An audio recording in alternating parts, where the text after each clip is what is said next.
nozzle with your right hand and squeeze the casing with your thumb and forefinger with your left hand. This is to get the water out so it doesn't go back into the tube. Oh, these are British bagels, right? Mm-hmm. I've never seen them. Well, they're generally sold cooked, right? No. Really? I never saw that like in America. We poach ours as well as Bouillon Blanc. They're usually sold fresh. Wow, I didn't know that. I've never seen a cooked sausage until I came to the US. Maybe it's just our culture of convenience. And this is a well mixed. You can tell if it's well enough mixed.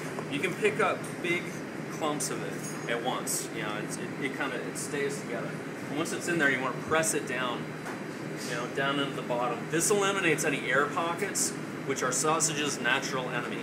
Don't want air pockets. We're going to put a little plastic over the top of it. This is going to keep the sausage from coming out the little air valve over the top. Basically, sometimes, you know, not always, but sometimes if you don't put any plastic on it, it'll come through this little air release valve and it'll start coming up and it'll get all over the housing. Pretty much at that point, it's janky, it's gross. That's it. You hear that? Letting go of all that extra air that's in there that we don't want it. That's like that. You want to crank it just a little bit and keep your finger in front of the nozzle. Okay, you see how it's starting to come out now? This is where we're going to tie off just with a basic knob. Hey Bailey, can you hand me the teasing sausage knife, por favor? Tie a little knot right there. That air is not a problem? That air pocket? It is. And that's what these are for.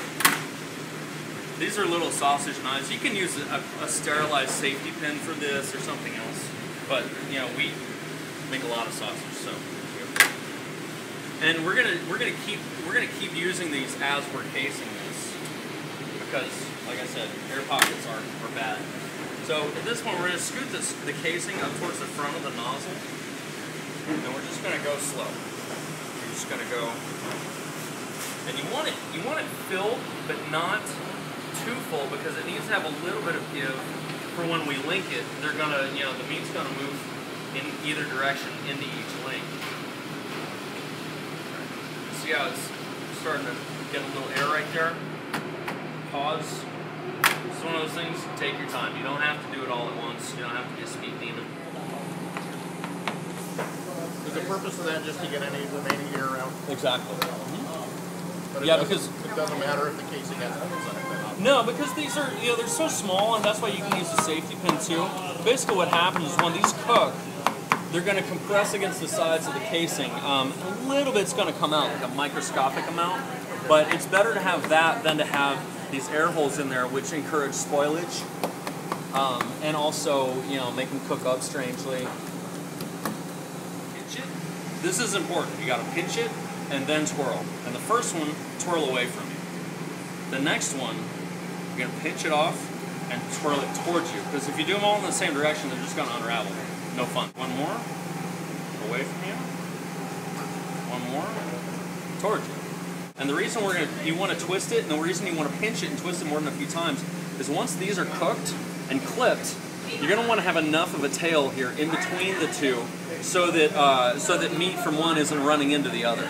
You know what I mean? Because when you go to clip these and reheat them later on, if there's not enough of a tail right here, the meat's just going to come out of it while you're reheating it.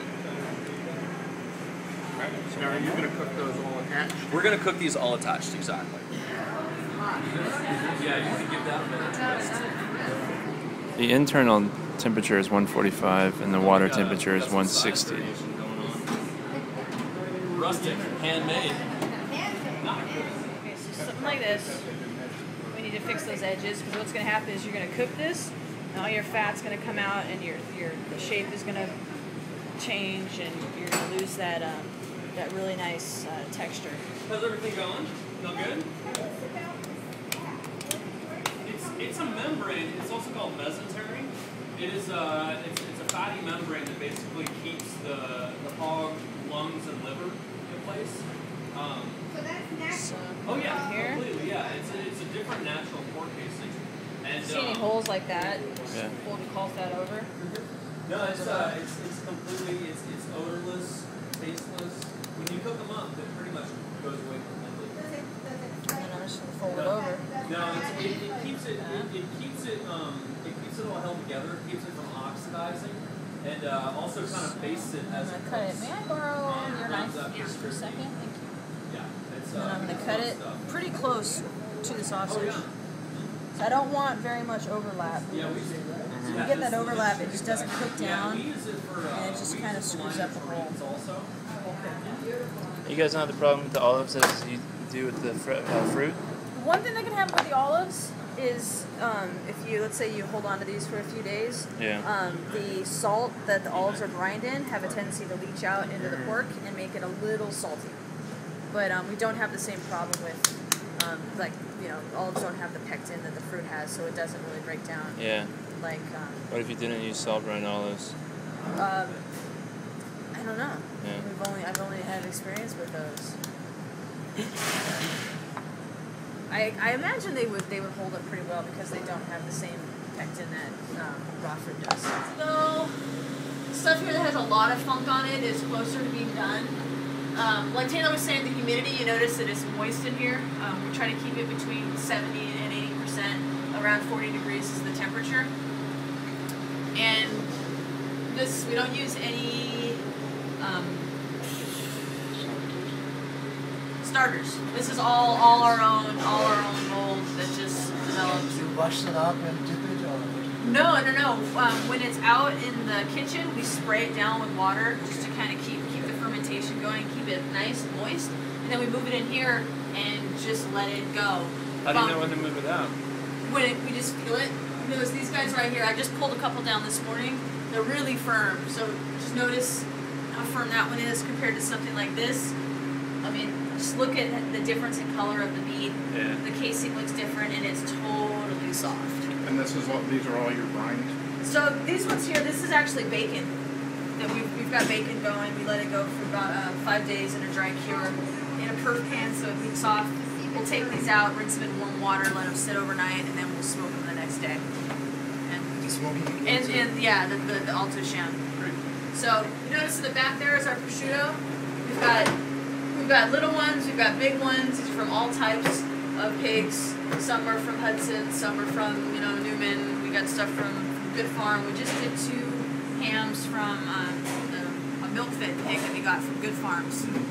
Excuse me. Started 2 prosciuttos on Friday, so those will go up. So you have A couple years, yeah. It may or may not be around when it's done, but. Thank you very much.